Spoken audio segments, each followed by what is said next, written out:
welcome back to Masters of Modern. I am your host, Alex Kessler, with my co-host, Ben Bateman, and special guest, Mason Clark. Hello, how are you? Doing good. I'm glad to be back. It sounds like, talking to Ben before the show, he's probably glad to be back as well, but I'm happy to be here. I'm excited to talk about Modern. So, I don't know if it was last week or the week before. I think it was 2 weeks ago. I did an entire episode by myself where I just went over a bunch of deck lists, and I'm glad to have friends back. I always messaged you, like, if you're ever by yourself and you're down bad, just ping me. I'll probably free most nights. Like, you don't have to be by yourself. I've done that one before. It's hard. Sometimes it's hard because it's like it's Friday night and we didn't record an episode, and it's like 10 p.m.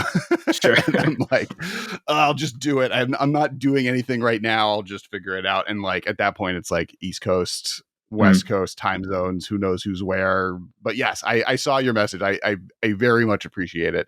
And thank you for reaching out for this week, because RIP, my condolences. Yorion, the Sky Noodle, was banned this week, and you are, I believe, the aforementioned expert, or not aforementioned, whatever expert. You are the expert on all things four-color money pile, etc.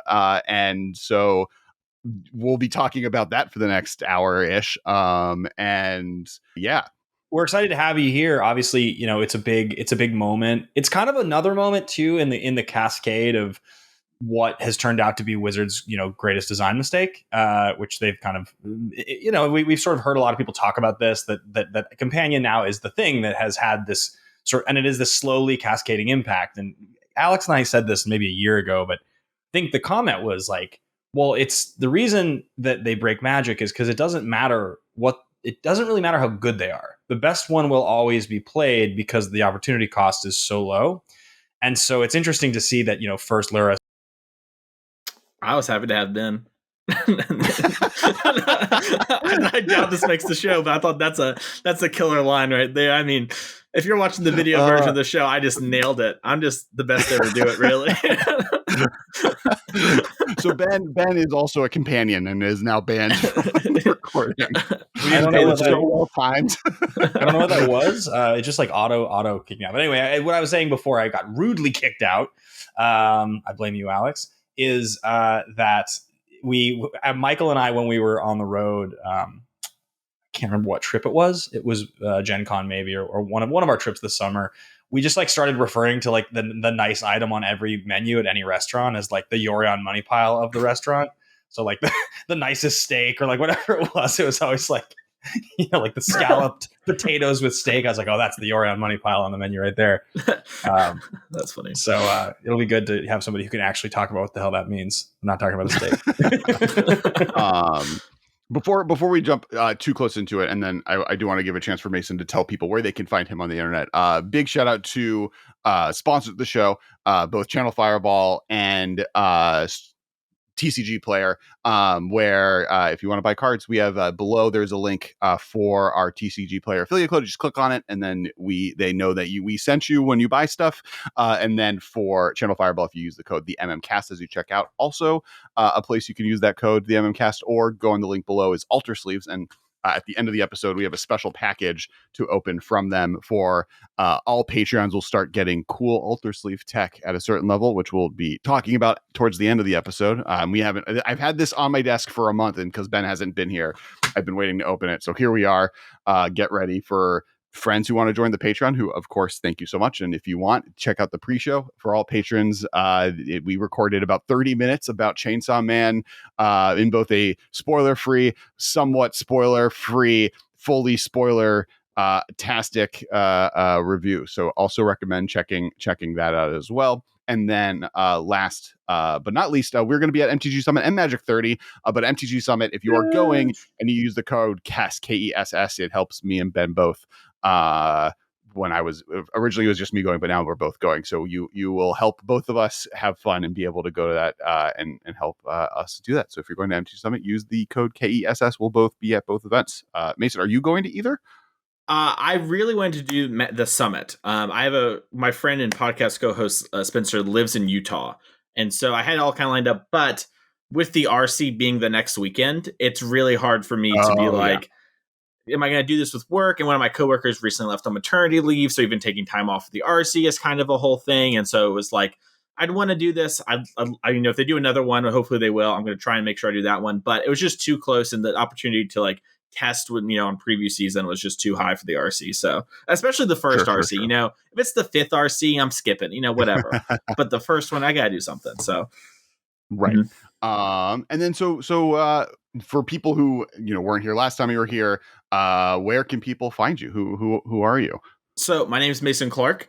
I host the Constructed Criticism podcast, which is a podcast all about improving at Magic and kind of taking that next level. If you're someone who's kind of like at your local scene and trying to take the step up from that to kind of like playing RCQs or RCs, I should say, this is kind of the podcast for you. We have a lot of episodes really focused on improvement. You might see me over on Card Kingdom, where I write for them weekly. I stream on Twitch. A lot of people know me as the last DreamHack winner because I won DreamHack with Money Pile, which was the first time I came on the show. And I kind of just do the general Magic improvement thing. I have, a Patreon, which I'll always shout out, Mason Clark on Patreon, where there's a lot of 4-color content. I went to bed Sunday night thinking, dang, the 4-color money train is over. I can't talk about 4-color anymore. And I woke up and everyone wants to talk about 4-color. And so there's been a lot of discussion about 4-color and the new way to do it, which, we're going to bring a little sneak peek here, but that's kind of how you can find me and where you might know me is all that stuff. So once again, thank you. And everyone, thank you. And last but not least, hit that like and subscribe button. Hit it. There for a reason, for friendship and having a good time. So Yorion's banned. This is, as Ben kind of went through, one of many companions to be banned in many a format. But I guess for the Money Pile deck, or just in general, I guess from Mason, your perspective, why do you feel like it was banned, and what was it doing in the format that was so powerful? Yeah, so the Money Pile deck was very good, and there's a lot of data on Moto that proved, like, it's kind of said, like, maybe it's too good, like, it's not too good, but it's just a solid deck.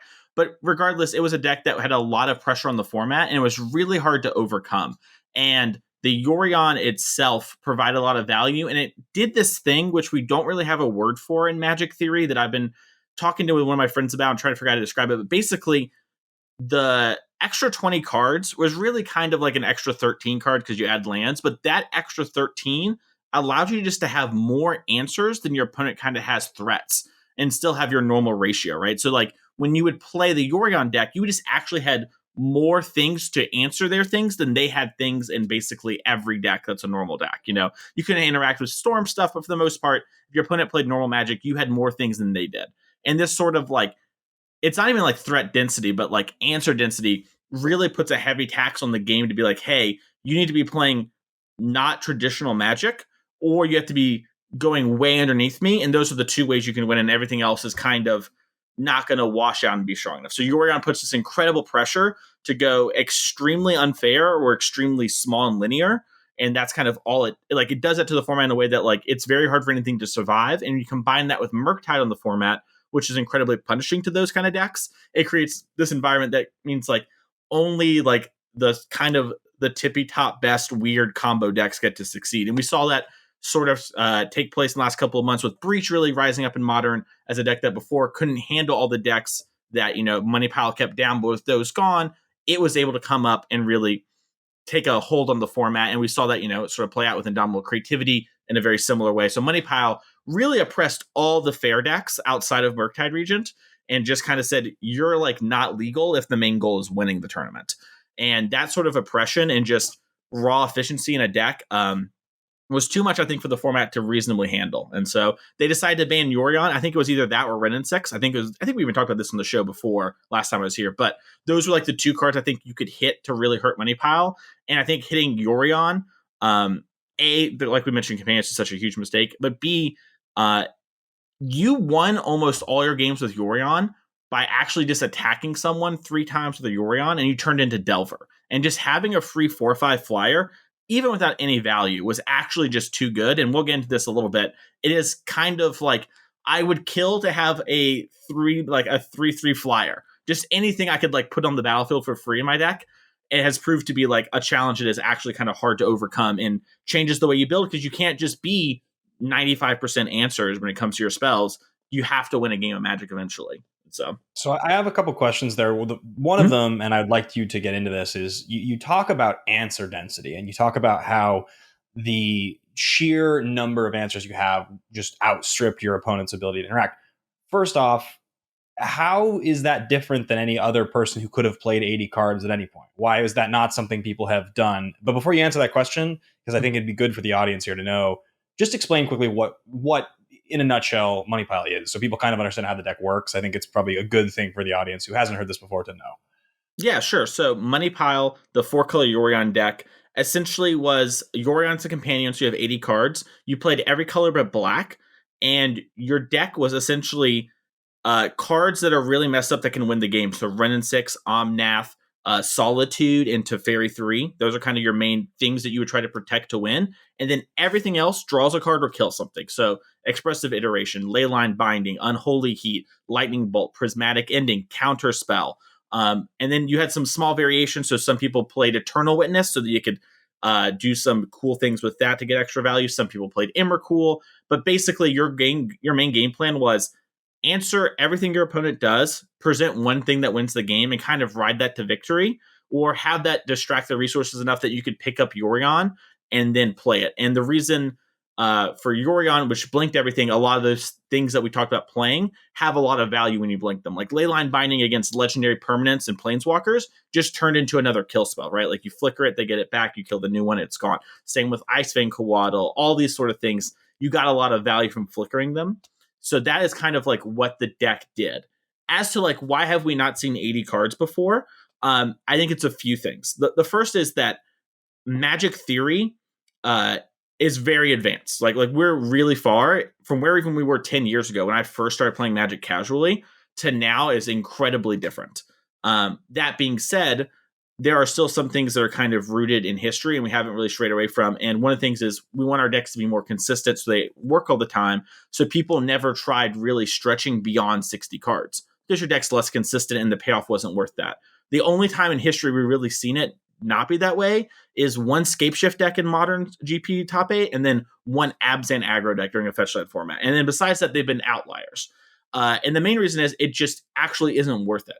You don't have the consistency in your deck and you're going to flood out and not be able to find everything. And in the past, we didn't have enough answers to really make it worth that in that kind of format. Where Yorion, having the 4/5 that can flicker things like Abundant Growth, Ice-Fang Coatls, Omnaths, etc., and draw you a couple cards, makes it so that it's much easier to actually play those extra 20 cards and not have that be a drawback.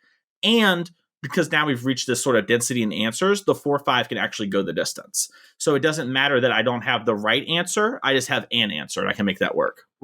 Plus Yorion, as like all companions, like offers the solution to the problem that an 80 card deck would propose, right? If you flood out, you have Yorion sitting there able to be the card your lands ramp you into or you flood into. And similar to Commander, like keeping a 7 land hand is a lot more safe in a Commander game than any other format because you have your Commander there to be a card draw engine or advantage engine available. So it helps mitigates the swinginess of the more cards you have in a deck, the more sometimes you'll just hit pockets of land in a way that you wouldn't in a 60 card deck.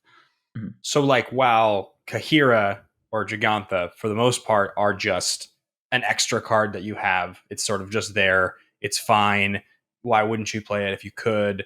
Yorion is actually an important part of the deck. Because I know for a while early on when Lurrus was legal, Yorion actually wasn't that essential to a lot of the decks it was in. It was like, you'd see lists with Yorion, and it would just be like, well, this isn't even that good in the deck. It's just, this deck can play this card, so it's going to play this card. But it sounds like in the version that you were playing, and the reason it got banned is because the card actually was quite essential and very good in the deck. Mm-hmm. Yeah, things changed, and we got better at building the Yorion decks. And also some new cards came out, which, helped with that. Things like Yorion and Dress Down actually work together if you stack the triggers correctly, which makes it so like you play Yorion, trigger on the stack, flash in Dress Down, draw a card, flicker it till end of turn, draw a card again. You don't get a turn. And as players got better at building the decks and we got cards like that and we learned how to use them and the metagame kind of condensed more and more around it, Yorion just became much a more vital part of the deck. And, we just got better at abusing it. So. Interesting. Very cool. Well, so first question I have then in the sort of post-ban world is Is 4-color as a 60 card deck still viable? Do you think it's still something that can be played? So that is an interesting thing. I think there will probably be some 4 to 5 color soupy deck. Pile or soup. It's something like that will probably exist. It is pretty hard, I think, right now to tell you exactly what that will look like. But I can tell you that I think the tools are kind of there, and you can have very similar. I have a lot of value, and I have these strong cards like Wrenn and 6 and Omnath are still in the format, and they're still cards that will win you games if you can protect them. The problem is actually not only protecting them, but having stuff that wins the game, because Omnath does a really good job of getting you to the thing that wins the game, but it doesn't really win games on its own unless your opponent's main resource of killing you is damage, in which case the 7 life from a fetch typically is enough to undo it. So you actually have to figure out how to win, and that has been the problem for the last couple of days, where early on it's like, well, how do I actually win games? Because before, let's say we were playing against blue-white control as the Yorion version, I had way more value in that answer density we talked about, where they couldn't beat me. I could just systematically answer everything, and then eventually one of my things crossed the finish line, or unironically they deck. That is like a serious thing that happens. Now that is not the case. They go over the top of me in a way that I can't quite answer yet, and I have to kind of adjust my deck for that. And the pile decks in general were notorious for being really bad against the various weird parts of Modern. So when it comes to like playing it right now, when Modern's kind of up in the air, and as we'll talk about later, I think we have like a pretty good idea of what some of the top decks are going to be. With people trying out things and exploring stuff now that the 4-color deck is gone, quote unquote, it's made it really hard to like build a deck that's tuned to beat things when you don't know what you're trying to beat. So to answer your question, it's the reason that like mono red is the most successful Pro Tour deck of all time, because every Pro Tour was like, this is a new format, new standard, new set, whatever, new banning announcement. And so control decks don't succeed in that environment unless they're too good. Yeah. And so then mono red, just like the safe bet is, what's every good red card in standard? I probably am going to do well. And going into any environment where like I want my answers to match up correctly to the environment, as well as knowing when I need which answers, and you don't know what the environment is, that's the format we're about to enter. I want to briefly talk about, because we touched upon like from a metagame defining perspective, was this deck too good? And it was kind of close to the line. But the reasons that Wizards gave were kind of beyond that, which was, Yorion is also joining not just Lurrus in the companion land of this mechanic is broken, but actually more top and second sunrise in the in a large scale 2-day tournament. This deck has limitations to the way tournaments will run on a timely manner that we're concerned about. And like, obviously like it's fun watching people respond to TikTok announcements that were videos being like, Commander players are laughing at how these modern players can't shuffle their 80 card decks or whatever. But, with Second Sunrise, this was true as well. If you're a good Second Sunrise player, or if you're a master top countertop player, you don't go to time very often because all the decisions you need. But when a deck is good enough where it's, this should be 25% of the metagame, then people start playing the deck because they know it's the best deck, which we'll talk about. Ben's literally going to ask later in the podcast, like, which deck should I play going into this modern tournament, having not figuring out what the metagame is going to look like. So people are going to be like, oh, what's the best deck? I'll play that. And that's when you run into decision fatigue, slowing down how you're going to play. Every decision takes a little bit longer. And then added to the fact that the quantity of fetch lands in Modern is high compared to every other format other than maybe Legacy. And I would argue it's higher than Legacy just because Modern is a 25 land format, where Brainstorm allows Legacy to be a 19 land card format. Well, and Wrenn and 6. Wrenn and 6 says you should play more fetches. Right. Yeah. And Wrenn and 6 is banned in Legacy. Yeah. And then, shuffling in Commander, like it was, so Saffron Olive kind of posted like Commander players can shuffle no problem. But like kind of the points I brought up to it was, one, Commander games are famously longer than any other version of Magic. Two, shuffling happens not during the moment you need to shuffle. Normally when you shuffle in a Commander game, I'm shuffling on Ben's turn while he's doing his game actions because no one cares. And three, the general amount of fetch lands as a percentage just can't be that high, because you can at max have 10 in your deck if you're playing a 5-color deck. And so those things together, plus, famously modern players have smaller hands than commander players, which is so I have not a joke point, even though like I know you're kind of joking there. That is something that I have known players whose hands are like actually too small, and to sufficiently randomize the money pile deck, you kind of need to riffle shuffle it. Which I tweeted this, I got like a lot of responses, but I have the risk card here. I got carpal tunnel from playing money pile double sleeved riffle shuffling it a bunch every round and doing it quickly. So because I only had two draws to the deck ever, and so I'm like doing these things and having to play very fast. But there were people who literally they couldn't play single sleeved 80 card, and that's not a problem at the commander table. Like they can shuffle their deck, and then like you mentioned, doing on the turn, or just everyone's talking, having fun. But when you get this tournament setting, it's really awkward. And also, it feels really like, maybe bad isn't the right word, but they feel like, so I told these people, like, don't feel bad that it takes a little longer to shuffle. Like, it is what it is. Sure. That's your life. But they do feel that way. And when you're the person who takes a little bit longer, you can't help but feel judged, because, your hands just literally can't get the 80 cards. And that's like a serious thing. Sorry. No, and I would also argue that in Commander, that 99% of games are not shuffled to a competitive REL level. Oh, for sure. Right. Like in Commander, I fetched, I'll shuffle 3 times, whatever. In Modern, in a real tournament, you have to prove to a judge. I mean, not every time you shuffle, but a judge has to be able to walk up to you and while you're shuffling, prove that you shuffled it enough for their definition of randomization. And even like the joke was a joke, but like having a best deck in the format be unable to be played by a significant portion of the players of that format, not due to skill level or affordability, but to physical limitation, is bad for Magic. Yeah, it's really bad when you're like, this is the best deck. I want to play this. I can play this incredibly well on Modo. I can't play it in real life. Why am I even going to this tournament? Like, that is such a huge like red flag, personally.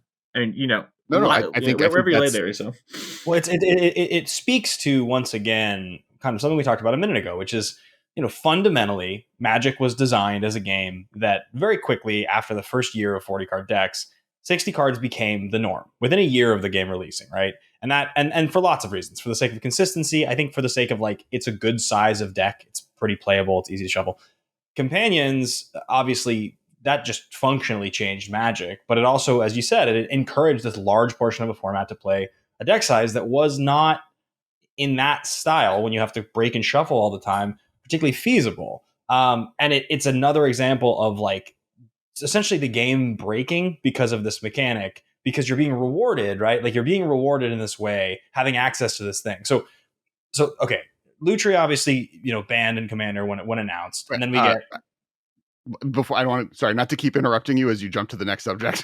I wanted to talk about one more thing, and that is the joke about it being called money pile, right? Like that's like the untalked about, I think, feature to this, which is that Wizards can never admit, right? But it is bad PR for your best deck in your format to be officially canonally named money pile, where like, I think we did the math on it a few months ago on the podcast.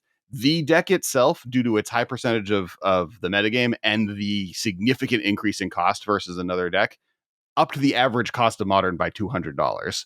Like the cost of a standard deck is how much more money pile made all of Modern by existing. And I think that is the last kind of, not the reason Wizards will ever admit. And obviously there's definitely concerns that they weren't feeling because of this, but it also is a part of this where it's like all of these things we've said, physicality, timeliness, power level, but also like this is a pile of $100 cards, 100 of them. Extremely expensive. I mean, Magic hasn't really been at that place in a while. I mean, Standard over the years has come way down. Standard, there was a time like over 10 years ago when Standard decks would routinely get in the $1,500 range. That doesn't really happen anymore with the way cards are printed. Even Modern, because of Horizons, because of the way that the format changed and evolved, the average deck was no longer like $2,500, like $2,200. Like that started to change. This is a bit Jund of is an a outlier. $1,200 deck, and that was like, that's such an expensive deck. Jund players are crazy. Well, Yeah. Jund was more expensive than Money Pile was now. Like back then, Jund, not even accounting for inflation, just Jund. My understanding is Jund during the heyday, which I didn't play then, to my Money Pile deck now, it was like $100 more on average. Well, yeah, because it was like was $400 Lilianas, or like 80 maybe. It was like $400 plus Tarmogoyfs. It was all the fetches that back then were anywhere between $50 and $80. Blackleaf Cliffs used to be like $45 each, and you had to play 4 of them. Thoughtseizes were $25. I mean, like that deck was crazy expensive back in the day.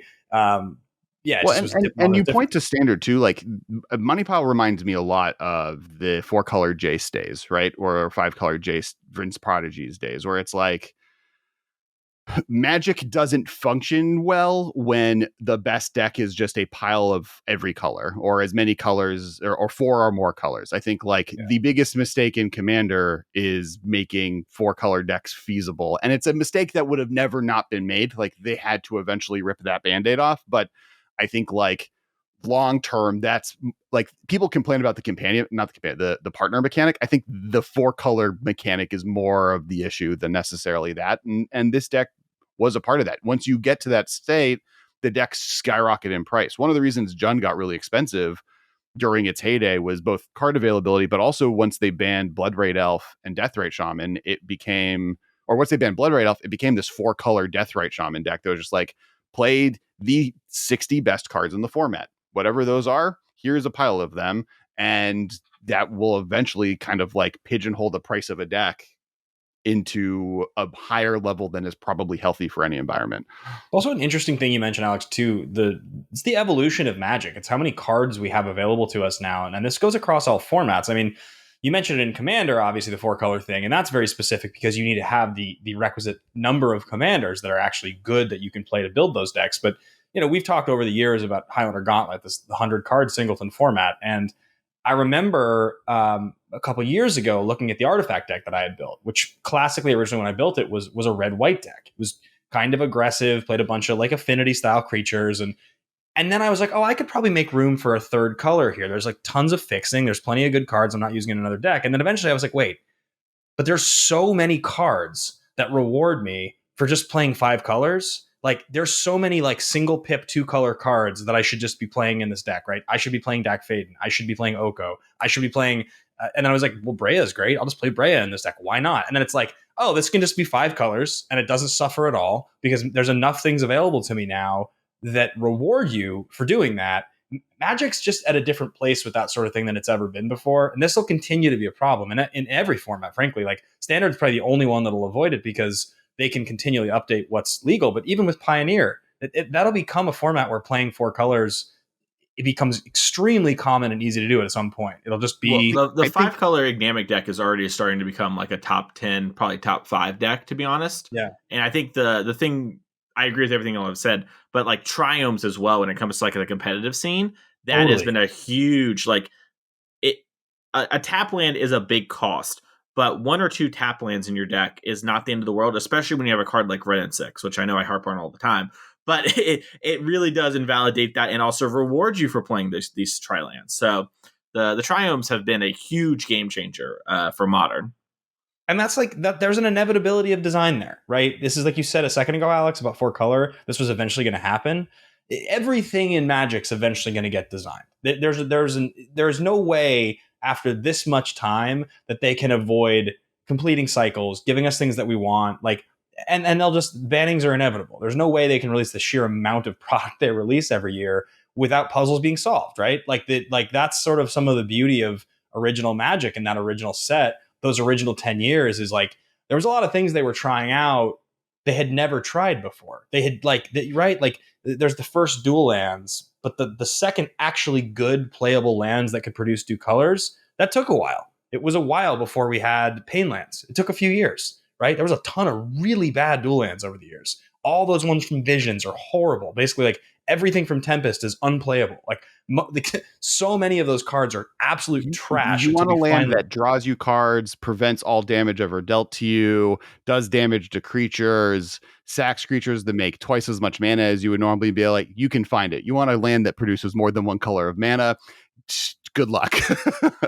Right. And that's the sort of, it's the same kind of conversation with almost every puzzle, which is essentially why when you look to classic cards like Lightning Bolt, why is it arguably the most important and perfect Magic card ever printed? Because after 30 years, nothing has actually one-upped it.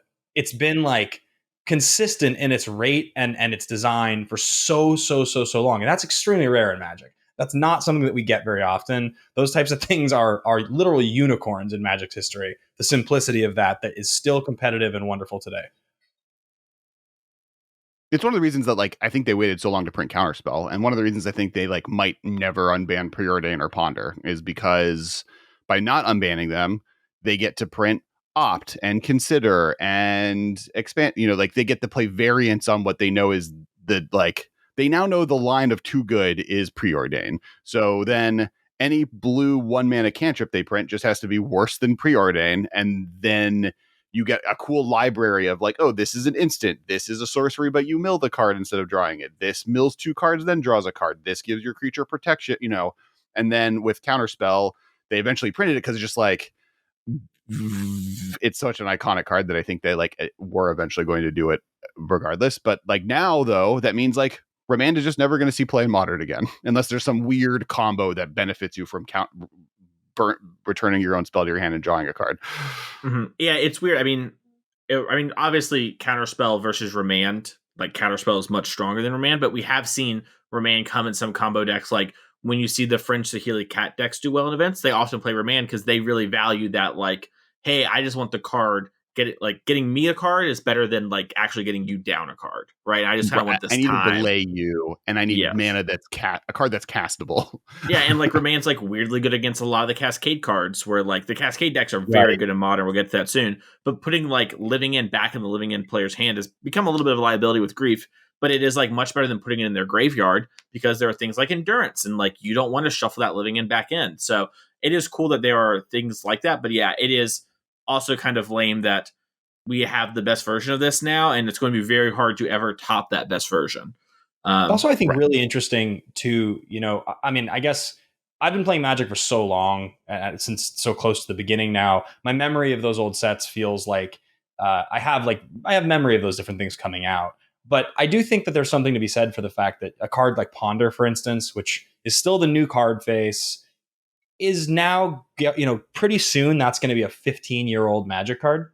In fact, it might be 15 years old already. And that's half, right? They had made it halfway through, yet still what you're saying, Alex, about them figuring out those design things where they're like, they kind of know the line now.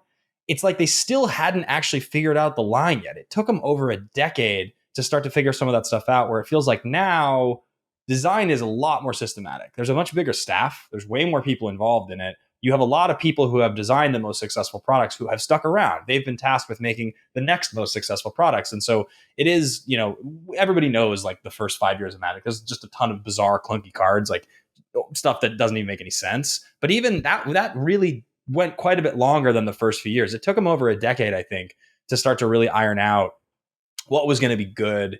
Like Mirrodin's a good example, right? Mirrodin was 10 years and Mirrodin still is chock full of mistakes. But like GTA is the next set, right? That's 11 years into designing the game, and they were still doing stuff like that. So it's not surprising that Companion, you know, 26 years in can happen. It's just as figured out as it is, there's still always going to be stumbling blocks when it comes to design. I think some of it is a change in design philosophy, right? I mean, Fire design gets blamed a lot for bad decisions or whatever, but I think in general the idea of like the cards that people find powerful and cool, we shouldn't avoid making ever again, is Agreed. I think like kind of a good response, right? Where it's like people like 1-mana blue cantrips. Some of the most fun games people have ever played in Magic and the best decks ever that have a lot of fond memories of were that. We don't want to print Ponder, which we know is maybe over the line, but we'll try Consider, what's the line that we can get to make cool versions of this card that are playable. And because I think when you compare, let's take like 2 cards designed in the last several years and think about them. Omnath's a good example of a card that is like so illustrative of what that type of design is, which is like, we're going to staple all of these colors and all of these powerful pushed abilities onto this one inevitability engine, very like Uro sort of design. And it's going to be like, this is just going to get you ahead if you can resolve it and stay in the game. And your deck, like, it's very hard for that card to not be extremely good when it's in play, versus something like Offer You Can't Refuse, which is like just a very cool 1 mana blue spell. And it's different than other ones that we've seen that do the same thing. It's taking a design space that we've had plenty of good cards in, and it's finding a new way to give us a card that can cost the same cost as a lot of my favorite cards of all time, but it's good, right? It's like, it's an interesting design versus, I mean, Omnath is an interesting design. It's just that it's a extremely top heavy, like, sort of beast of a card. And in my opinion, maybe this is Boomer in me talking, I don't really like cards like Uro very much. Like, they're like sort of my least favorite part of modern Magic, because I never like playing against them, because they don't feel like they function in like they're too fair, right? They're the highest end of fair because they're so consistent, and they're just very hard to play against. They're not. I don't know if I would describe Uro as fair, but I think Ben's statement of like, you're too much value for too easy of a lifestyle. Well, they're I can't think of the exact way to describe this, but they're almost too tweaked. They're too game designered, where it's like, oh, we need to get this, we need something like this, and we've tweaked it. Like, a good example is Graveyard Trespasser is a strong card that is impactful in Pioneer and less so in Standard, but in a lot of worlds it'd be very good in Standard. And that's just a card that's just like, it's a rate 3/3, it's hard to kill, interrupts your opponent's game plan, gains you some life, loses you some life. And it's like, that's not bad design by any means, nor would I call it that, but it is very much like, we have a problem we need to solve, we put these graveyard cards, let's put the answer in the set, and like, that is them kind of doing that. And Uro is kind of like the inverse of like, these are the cool cards, let's push the cool cards. And I like pushing the cool cards, but I think there are ways of like doing Uro versus doing, Ob Nixilis, for example. I think. Well, I also think that you end up with stuff, you end up, I think I saw, who was it? Somebody on Twitter the other day was talking about this, and they were saying the biggest design mistake in Magic of the last years was Modern Horizons 1 and 2. And it was like pretty descriptive. I can't remember who posted it, but the whole idea was like, it's invalidated all of this history with all of these like sort of traditionally good cards in Magic, because it's pushed everything to the level that you have to be playing at this extremely powerful competitive level. And many of the cards that we used to play are now invalid because they've been one-upped. And I don't know if I agree with this by any means, but I do think that a card like Murktide Regent's a great example of a card where, what was the commander card that it's ripped off of? The 6-mana flyer that gets a spell back in your hand? Aether Whale or something like that. Yeah. It's a whale. It's a Delve whale. I mean, yeah. I'm pretty sure it's Aether Whale. Yeah. The 3/3 Delve thing that when you attack gets a spell back in your hand. Like, that's like the original design version of the card that becomes Murktide, right? It's a similar design. But Murktide is so hyper efficient in what it's doing. But I think of that card as a different type of card than Omnath, because it's just still doing one thing really, really efficiently. It's just a big thing for cheap. I can still just path it. You can still just get rid of it with one removal spell. It doesn't like put you it doesn't like have repeat effects that are super good. It's just a really good big thing for cheap, which is essentially the same thing Tarmogoyf used to be.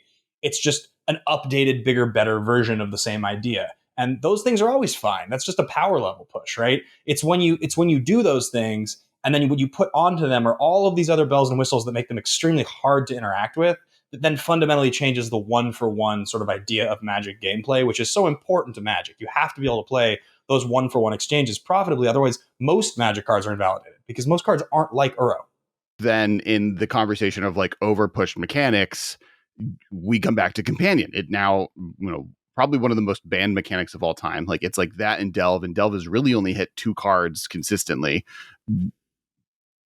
We now have probably 4 playable companions moving up, Jegantha being the front runner, with Kahira just being a free roll behind, and then Obosh and Lutri, I guess, being like, there is a Lutri deck and Obosh Death Shadow decks I've seen relatively often with like, and I guess there's the red white one, which I'm forgetting the name of. Zagurdo. Yeah, Zagar, like Zerda is just Zerda. like hiding in the corner, not currently broken, but the moment they print a card that accidentally goes infinite with Zerda becomes the problem, which Red is white why training it's banned in ground Legacy. creature. And so those are kind of like the remaining good ones. Are we just is just Gigantha gonna get banned in 6 months? Or Kira? It's interesting. I think Gigantha is bad enough that if it is banned, it is not because of a power level. Like, it's not like a Gigantha is doing what Omnath did, even though it might. It might just be like, hey, we can play Jund colors and trade off, and then I have a 5/5 and I kill you. Evasion on Yorion was a pretty big part of that.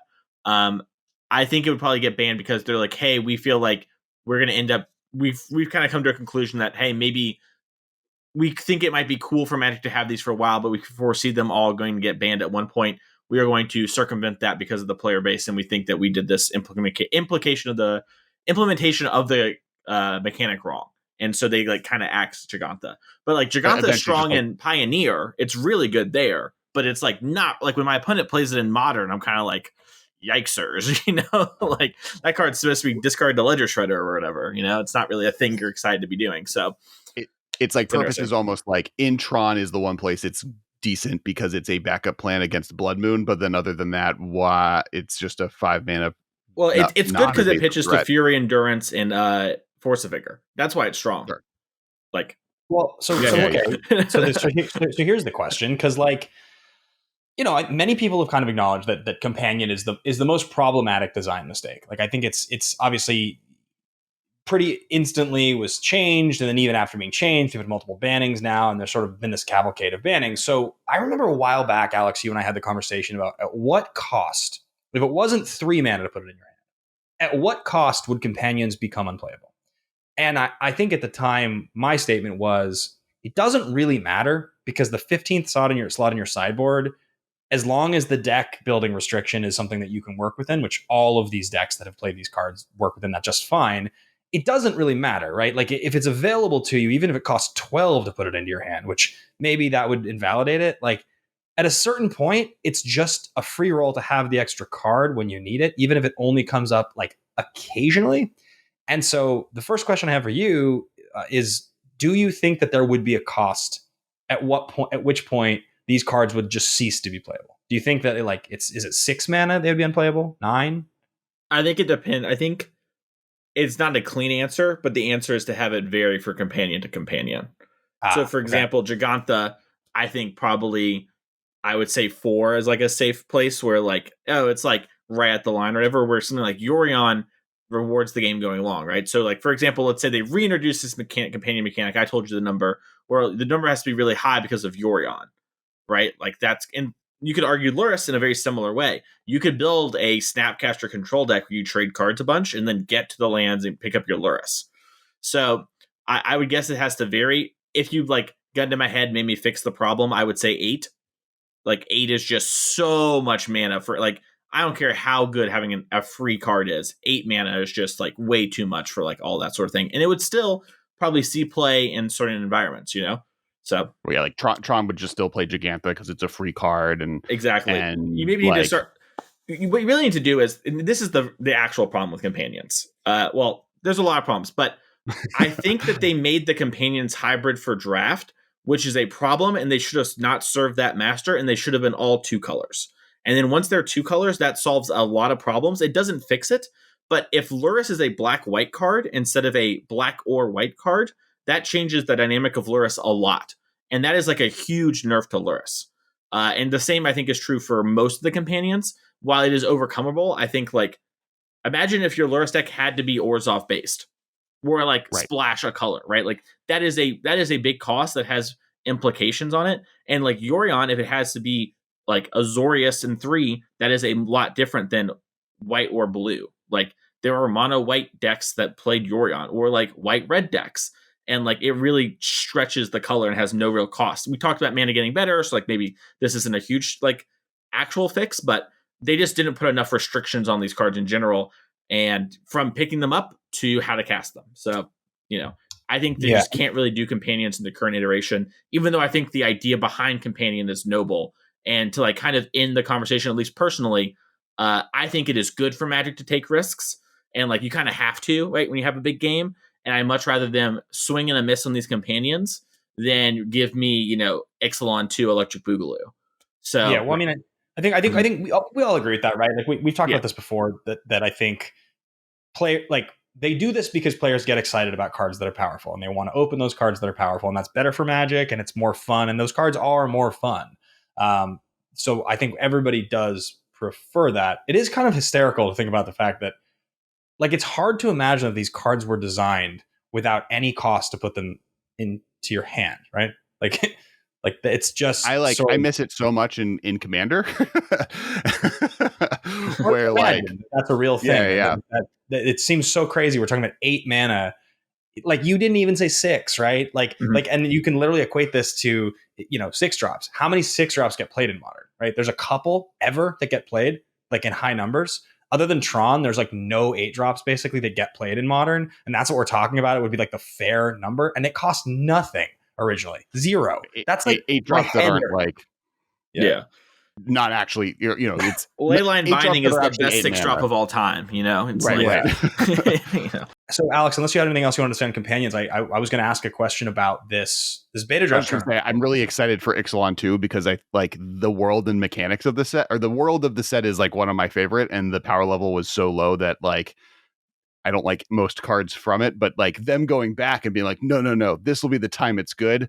I'm like very excited for some Broken Pirates and Dinosaurs. But yeah, we can talk about something else. I'm excited for, Broken Pirates and Dinosaurs too. I've never talked too. about Companion before. I've tried to build a time stream navigator deck in Modern forever, and it's just not good enough. There's just no way to do it. I've tried over and over again. But yeah, I'm going to be at Magic 30, as you mentioned, Alex, and I'm really excited about it. I haven't gotten to play a lot of Modern lately. It's been a while. Obviously, we talk about it, and I pay attention to what's good. But I was starting to assemble the cards for Murktide because I traditionally like blue-red decks. It's very much my play style. I have about half the cards, and obviously Alex has all of the cards, so I could just literally hit him up and get them all from him anyway. But he's like not going to let me. So, but now that 4-color has been nerfed, or at least on some level nerfed, and there's going to be a shakeup, if you were going to recommend like a seasoned Magic player that hasn't played the format in a while, so user friendly, where do you go? What do you think is a good recommendation for a tournament? 'Cause I'm going to play in the beta draft tournament. I'm going to try to get in that beta draft. Well, I think, you struck gold with your suggestion. You figured out on your own. I think Murktide, it is the classic, sort of like the new classic in Modern. It's just a consistent. It plays traditional Magic. You have your counter spells. It's really fun. It's really strong. I think that's really good. I think the Rakdos Scam deck, as it is called, it is just a mid-range deck that has some kind of cheesy elements. I think that deck is really strong. And honestly, it was a real player in the format, and its only really terrible matchup was the 4-color Money Pile deck. So with that being gone, obviously there are implications like Jun's a playable deck now, and like we'll probably get into like how I think Jun Saga is a good deck eventually. But those are 2 things I would jump out to. I think if you're a more aggressive player, you should really look to play Hammer Time. The Hammer deck is really good, and that's a good one. Even if you haven't played in a while, there's some newer cards of the Urza Saga that are kind of weird. But, if you just take a second to get them down, I think it should be pretty good. And then if you're like a real combo player, Living End is a great deck. The Rhinos deck is kind of like a cool tempo deck if you like those and you don't want to play Murktide for whatever reason. And then Blue-White Control. I think every deck I just listed is totally reasonable to great, depending on the deck. And if you haven't played in a while, that kind of gives you, oh, that was my play style, I should play that, Well, and so that actually kind of leads. So if you were to look at what were your best matchups in the 4-color Money Pile deck? Because like theoretically, that's the decks to play now. Well, it's in like bad math. So Blue-White Control was one of our best matchups. Jund was like a buy. It's similarly like basically, and this is kind of the problem. Decks that played to the battlefield and tried to play Magic in a normal sense, those were the good matchups. So like Yawgmoth, Hammer Time, Jund, Rakdos, Control, Murktide, I honestly think was a good matchup. Even their whole game plan came down to Counterspell plus Murktide, and if you could beat that and navigate through that, you would win. So like that's another good matchup. Like these are all decks that just like they were still succeeding in Modern despite 4-color, like a lot of those I just mentioned, maybe except for Jund. But those were like the good matchups for you. And honestly, a lot of the time, Blue-White Control looked to be like the deck. When Living End was the de facto combo deck, it was like, oh wow, Blue-White is actually just the stone colds against everything in the field. It crushes Murktide, it crushes Hammer, it crushes Living End, but it got so crushed by 4-color that it's like, I can't play it. I just can't afford to like reach that deck in the finals and lose, because it also crushes most of these decks. So Blue-White Control, I guess, and Jund are the ones that are gone. And the decks that I always think a deck that can survive something as oppressive as this is a good showing. So like Yawgmoth, Hammer, Murktide. Like Yawgmoth, it's a deck I would suggest for people to play, but if you haven't played in a while, I wouldn't suggest it because it's really finicky. And it's like, if you like that sort of thing and you love pod decks, go off. It's great. But it is like much harder for me if the goal is to say you haven't played Magic in a while, pick it up. That is like, when it's a little scarier for me to endorse. But it's like when it comes to basic, if you're a veteran of Magic, like I've been playing since 1995 and I've played in plenty of tournaments and done tons of stuff with it. So in terms of basic fundamentals, I have no real concern over that. It's more like if you're going to be playing in a competitive tournament with a very refined format, there are certain interactions, there are certain card interactions that will win or lose you the game if you don't know how to navigate. That's where a deck like Yawgmoth is going to be very difficult to do. You talked about it with like Yorion Dress Down, stuff like that, where you really have to play those interactions. You have to like know them a little bit.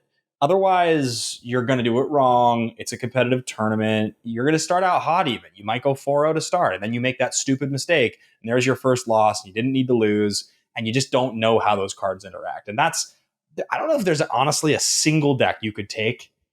Maybe Burn.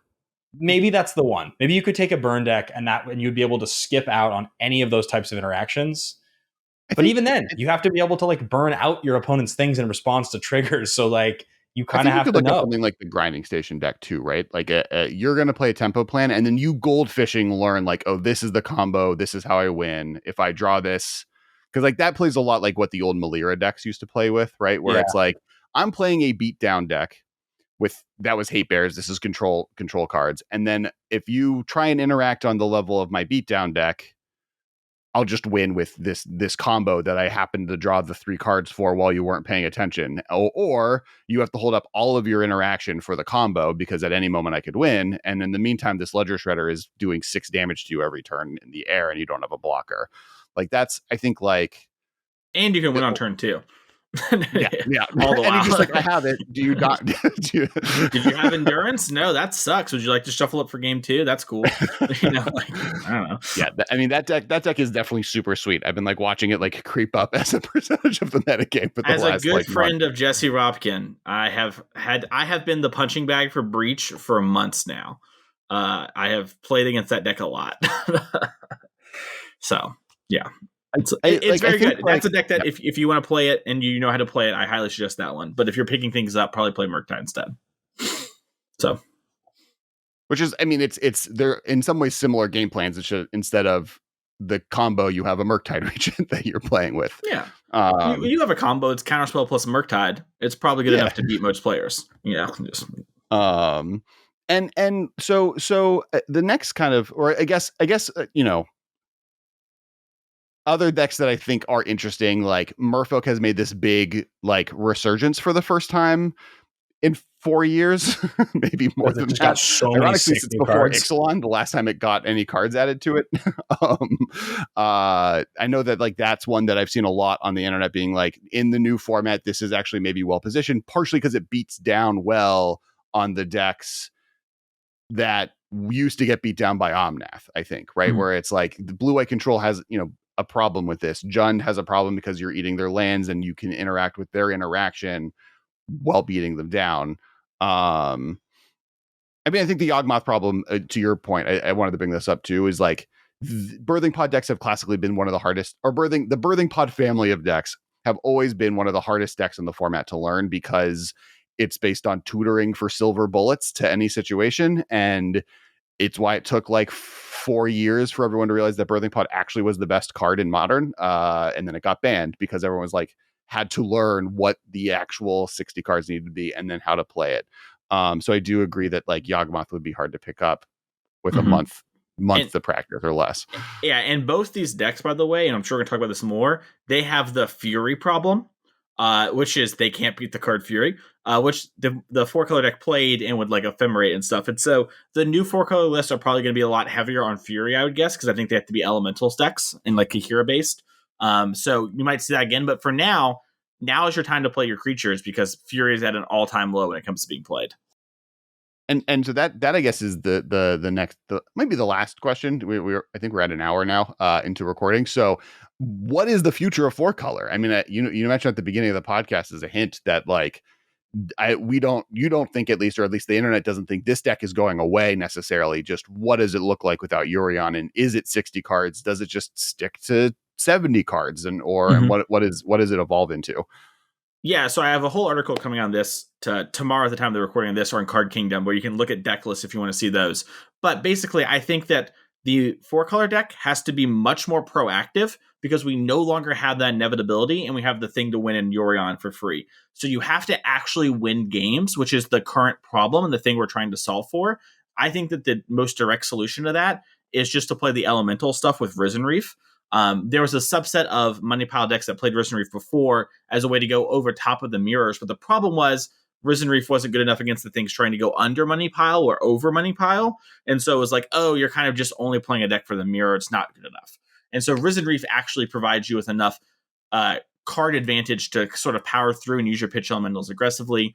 So I think something along those lines where it's a much more aggressively slanted deck, or I should say aggressive mid-range deck is probably where the deck's going to lie. I think things like Counterspell probably actually leave the deck in the next couple of weeks until things change in the metagame, and more like ephemerates and stuff like that come in.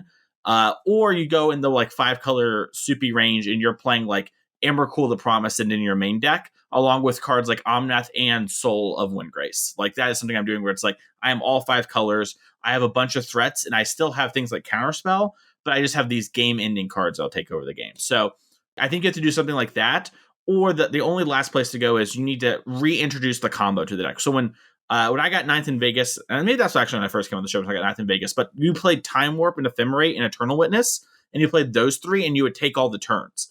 And that was like, hey, that's how I actually win the game, is I control it and I do this. And we learned that wasn't necessary with Yorion, and it was too clunky. But the elemental stacks never really moved away from Time Warp because having Risen Reef and just taking another turn with your pitch elementals meant like that's actually good enough.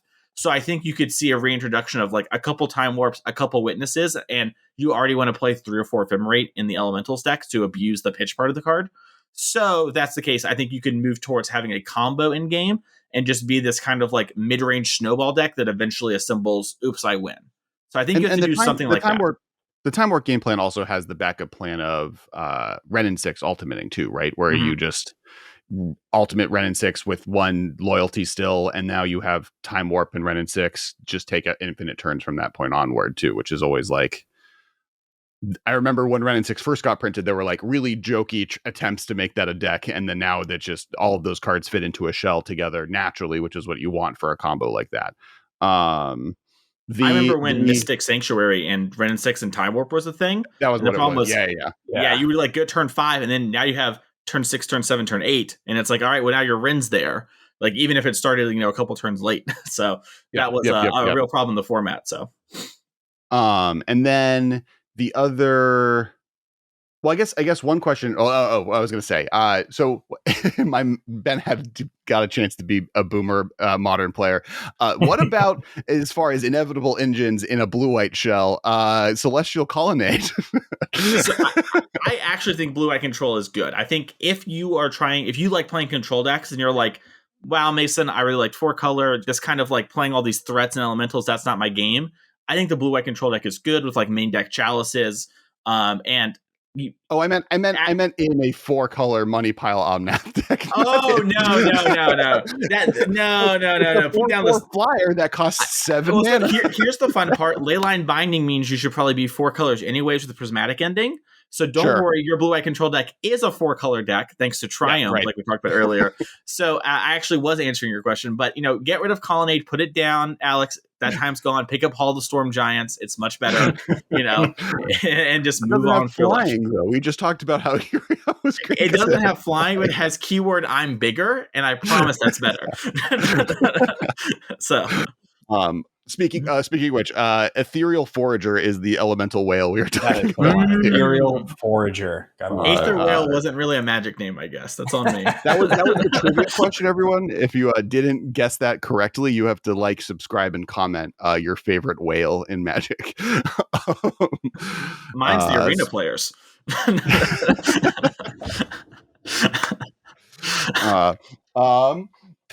So if you were going to Magic 30 and you were playing in the event now, what deck would you take? We talked about if you're just coming back to the format, fresh into what's going on. This is your first paper tournament basically since 2020. But if you've been playing consistently for the last, through entire period, what are you, with this ban happening, thinking of taking to the event? So I would be hard pressed not to play the Breach deck. I think the Breach deck is one of the strongest decks in the format. And one of my best friends is one of the innovators in the deck, and I'm good friends with like the other people. So I think I would pretty easily get the rundown on that. So that is one of them. I do have fears of the Breach deck in that it is bad to graveyard hate, artifact hate, creature hate, spot remove. It has a lot of weaknesses. It can overcome them because Underworld Breach is so strong, but you do have to fight through those things. I played a league before we got on here, and I just had 2 Force of Vigors and beat somebody who was, I think, playing very well. I just had 2 Force of Vigors and they couldn't overcome it. So that is a deck that's my first jump to. I honestly think, and this is the boomer take. This will be my boomer take of it. I think the Jund Saga deck is actually good in Modern. Like, I don't know how long it will be good, but for like the next 2 or 3 weeks into maybe Vegas, I think like the Jund package of like Ragavan, Tarmogoyf, and maybe a Soul of Windgrace, but really the last threat's Urza Saga, which Urza Saga, Soul of Windgrace is a powerful combo. You get your Saga back over and over. But I think really, if you just have Saga, Tarmogoyf, Ragavan, and then Ren to rebuy Sagas, and you have all the removal, you actually have like a really strong game plan that can beat a lot of what the other decks are doing. And there are a lot of really powerful tutor hate cards you can play in your artifact slots that are just main deckable, like Nihil Spellbomb, Pithing Needle, or things that you can play that just do kind of dunk on things like Breach. My sort of answer for an established deck for that sort of vein would be the Rakdos Scam deck is very appealing. It is doing a very similar thing without Urza Saga. I'm a big Urza Saga believer. And so now that the card Wrenn and 6 is the strongest card in Modern, and I'm not tied to playing 4 colors, I am interested in playing Saga as my 4th color, like my kind of dead lands that Wrenn and 6 breaks. So that is something I'm really appealing. Murktide's really appealing.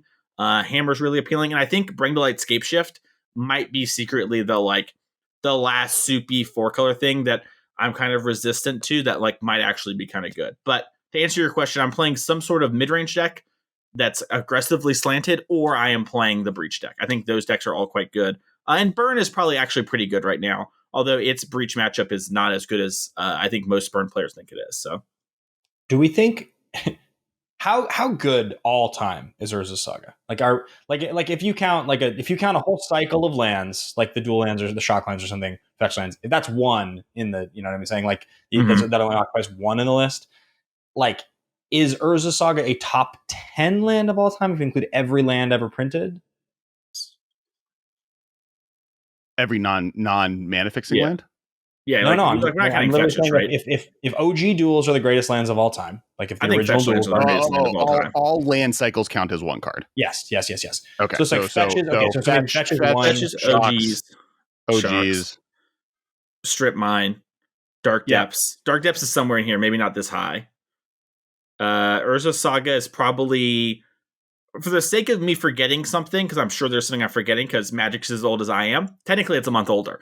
I think I would guess 7th or 8th. That would be my guess. You have cards like Workshop. You know what I mean? Like you have cards that are like... I don't know Workshop, Bazaar. Those cards will be stronger. I would say it's a top 10 modern land card. Oh, yeah, maybe. For sure. But if you... And modern in the real world sense, even not if you necessarily invalidate fixing though, sense. Yeah. If you invalidate fixing, excluding everything before blocks existed, before Weatherlight, I would take this a step further and say that we're talking lands when it comes to threats, which I think Urza Saga is. Like, it is an army in a can. especially when combined with Wrenn and 6. It is like an inevitability late game that most decks cannot beat without a card like Dress Down. I would argue that from the hip, it is probably top 5 threats in Modern. Like, yeah, I think that, yeah. Bar none. And I think the deck I'm just talking about playing that's the number 1 best threat in Modern. So, I think Ragavan or Murktide, I think, are the best threats. And so, depending on how you look at it. So, yeah. Yeah, I think Urza Saga is just one of the strongest cards in Modern. So, it's one of the great cards. I think Urza Saga is more powerful than maybe half the ban list of Modern. If you invalidate fixing, right? Like if you're just talking about lands that are utility, then I think it's without a doubt a top 10 land of all time. And there are a lot of insane lands from before 2000. There's like there's Strip Mine, Tabernacle, Bazaar. There's like the old, like really good ones, Cradle, Library, Maze of Ith, it's true. Tolarian Academy. Chasm. Yeah, okay, you're right. But here's the question. This is the philosophical question I sometimes pose to friends: is Urza Saga a creature land?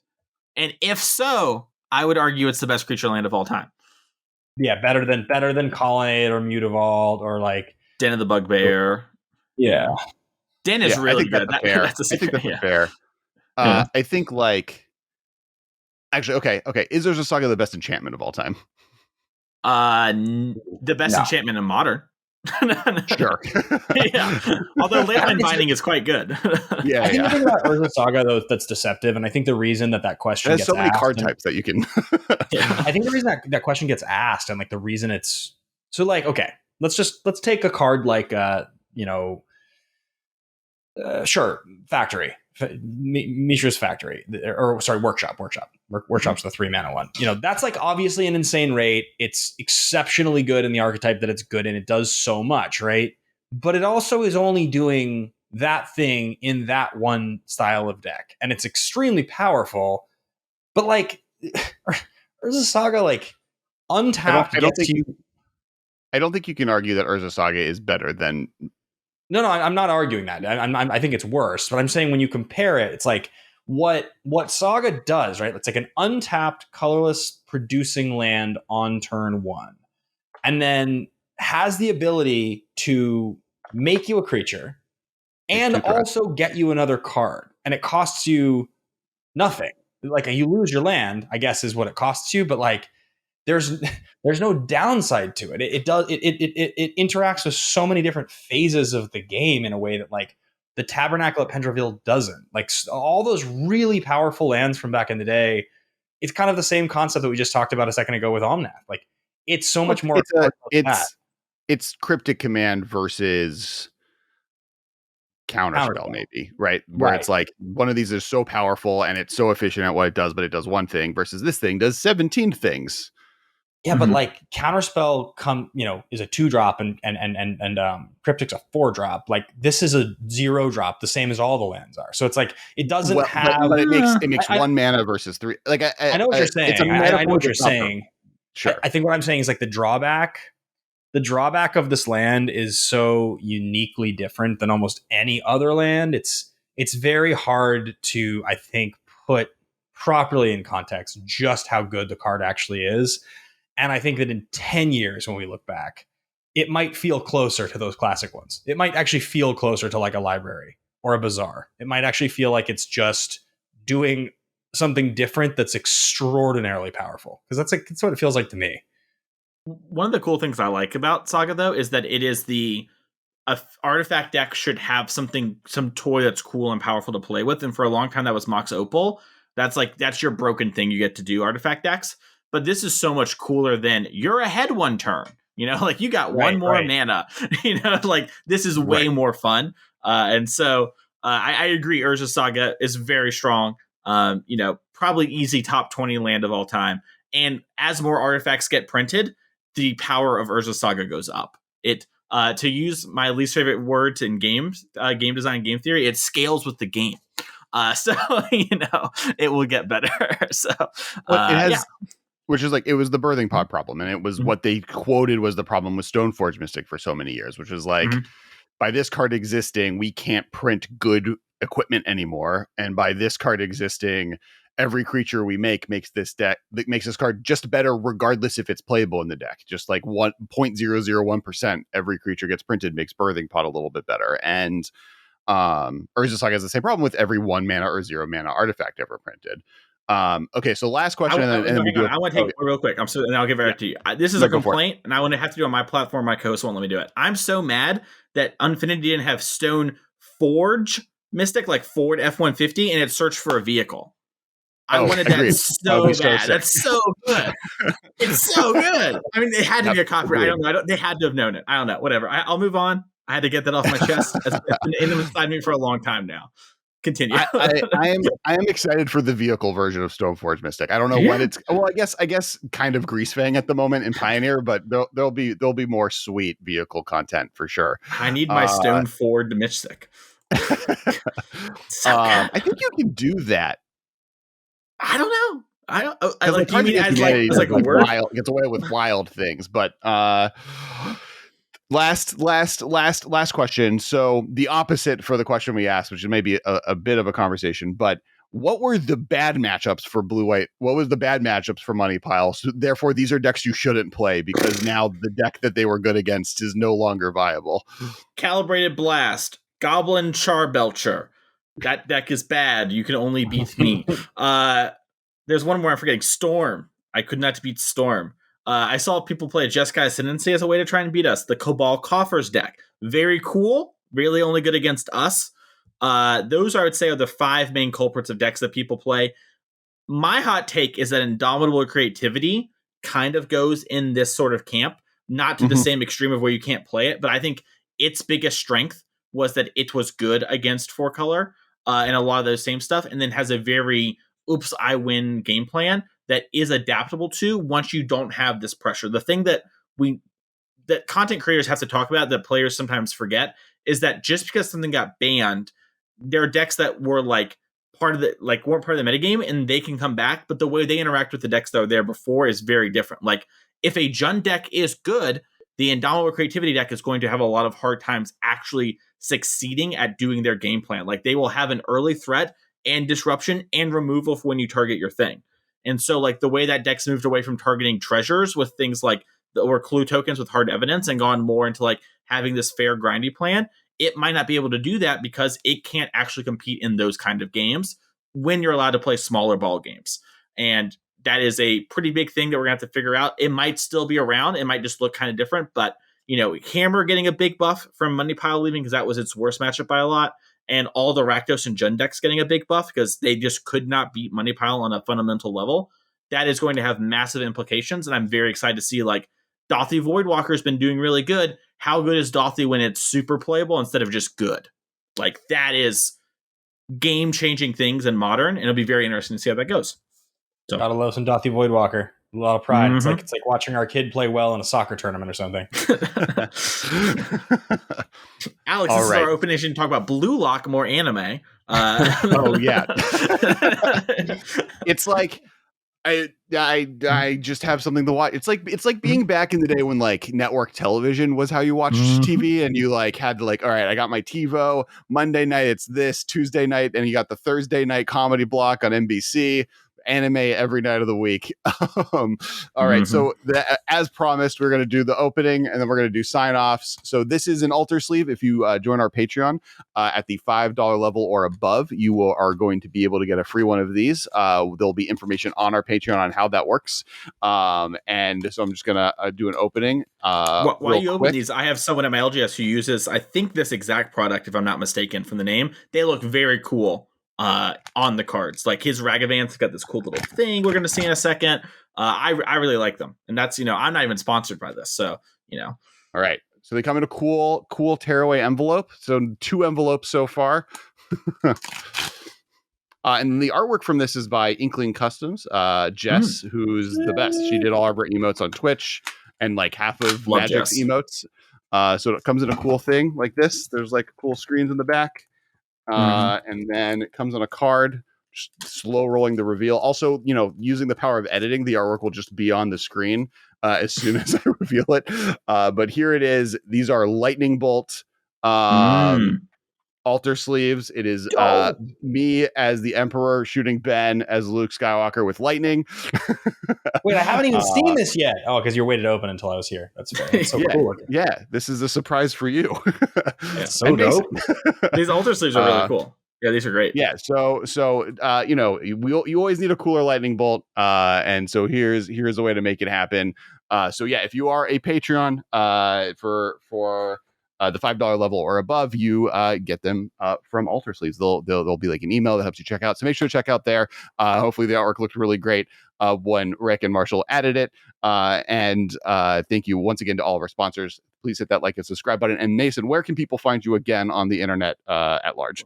You can find me on Twitter at @MasonEClark_. I was wrongfully banned in the time we've talked since then. I made one joke about Musk buying Watson. I got banned off Twitter. Anyways, that's here nor there. You can find me at Card Kingdom. Each week I write for them. You can find me on all podcast services at Constructed Criticism. If you're looking to maybe kind of get better at Magic and want to improve, I will highly suggest the show I am on. I think we do a pretty good job of helping people.